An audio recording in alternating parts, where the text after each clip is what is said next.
Good evening and welcome to VTV News. I'm Swathi Ganesh. And I'm Randle. The former Vanderbilt football player accused of rape was back on trial this week.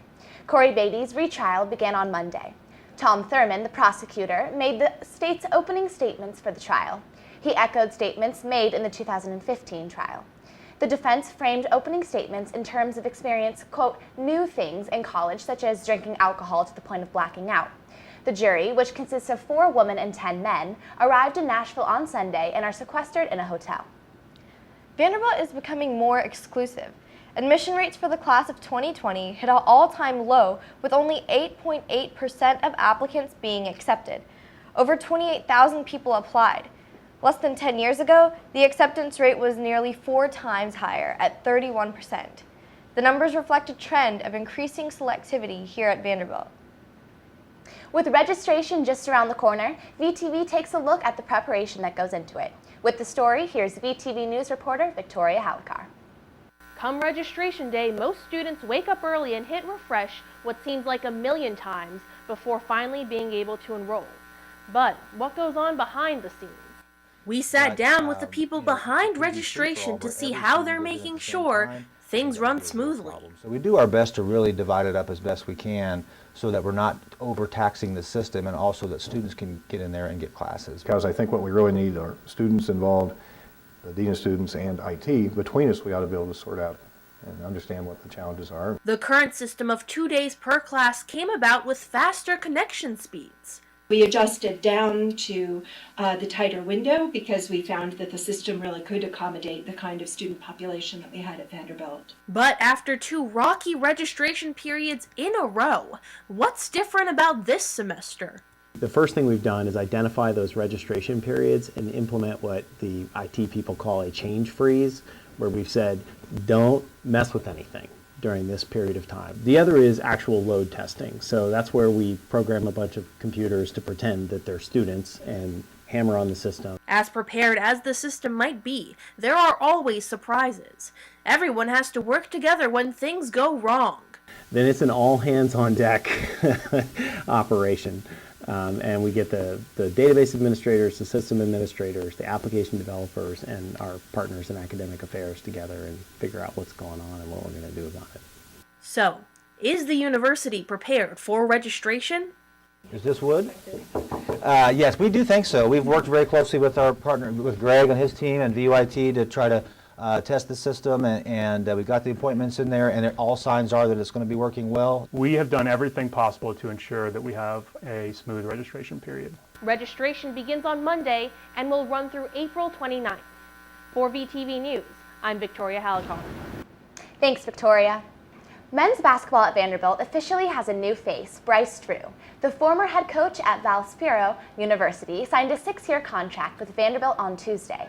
The contract is reportedly valued at $16.3 million.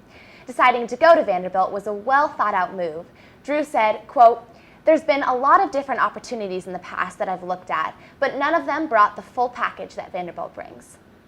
Hopes are high for next year's season of men's basketball.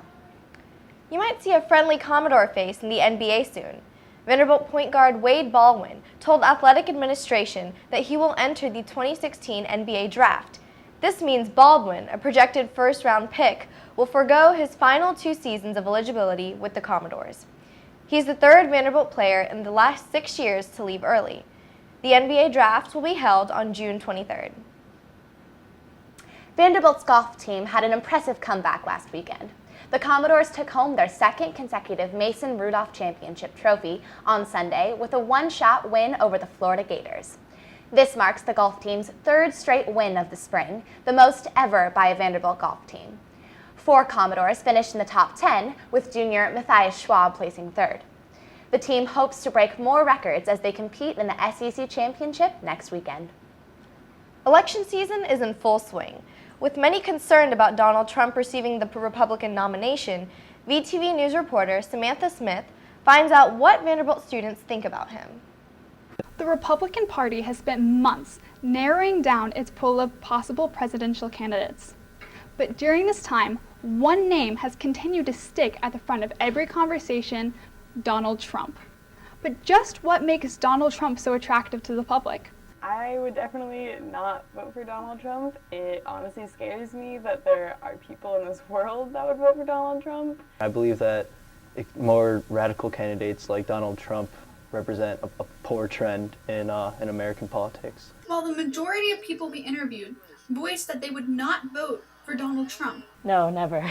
I would not vote for Donald Trump. I would not vote for Donald Trump. There were a few who strongly disagreed.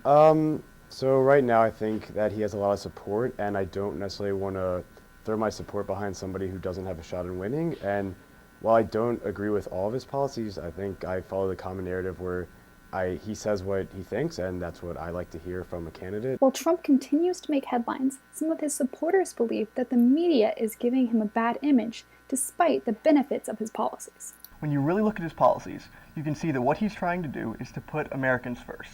We need to stop apologizing for being Americans, we need to make America great again, and we need to make sure that what happened in Europe is not going to happen in America. We also interviewed Dr. Mark Hetherington of the Political Science Department to see what his thoughts were regarding the Trump phenomenon. You know, he's not encouraging people to be respectful of the other side. You know, he's not, in a sense, reassuring, the public, as leaders usually do, that things are going to be all right. Instead, he seems to be almost encouraging, the conflict and, what's turning into violence at his rallies. And he seems inclined, instead of to reassure the fears and anxieties that people have, rather to stoke them, because he benefits from all of that fear and anxiety that seems to be in the electorate right now.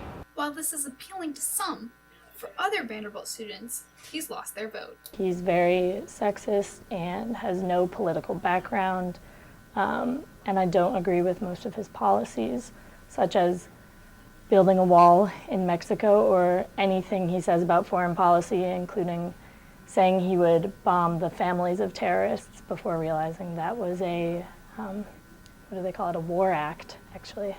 Now, until the next U.S. president's election, these conversations are going to continue to cycle.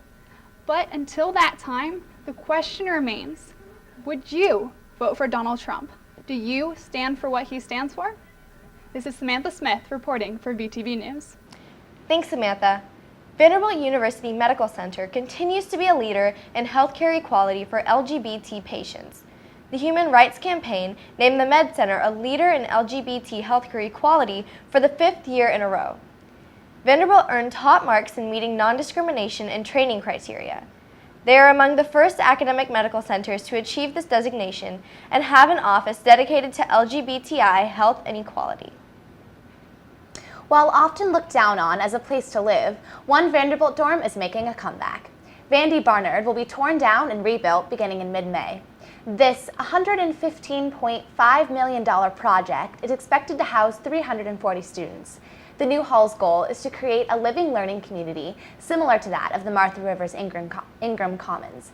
Chancellor Zeppos hopes that this will further the Vanderbilt experience, saying, quote, Vanderbilt's reputation, the quality and diversity of its student body, and the excellence of its faculty and teaching all continue to rise.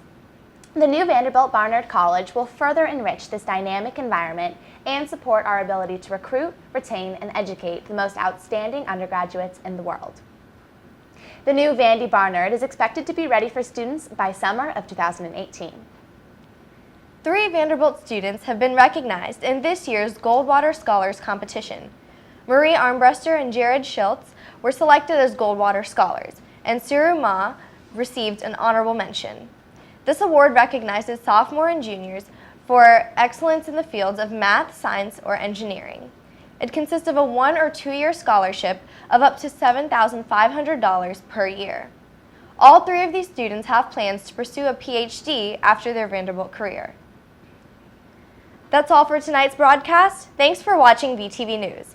I'm Swathi Ganesh. And I'm Annie Randle. Tune in next week for more top stories.